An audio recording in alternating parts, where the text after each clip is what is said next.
In this video, I'll show you how to create a product feed for Google Shopping. First, sign into your Shopify admin dashboard. Once you're inside, go to the Shopify App Store and install the Google and YouTube app if you haven't already.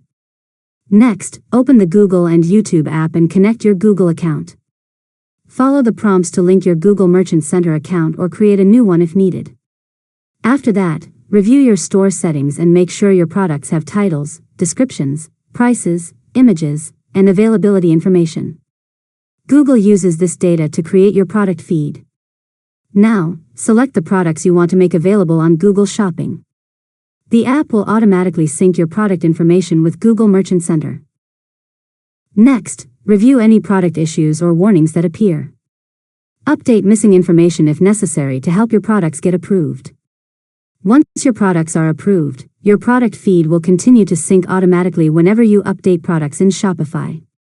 After that, visit your Google Merchant Center account to confirm that your products have been successfully imported and are eligible to appear on Google Shopping. Finally, connect Google Ads if you want to run shopping campaigns and promote your products to potential customers.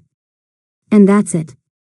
You've successfully learned how to create a product feed for Google Shopping. If you found this tutorial helpful, make sure to subscribe to LearnModelab for more tutorials.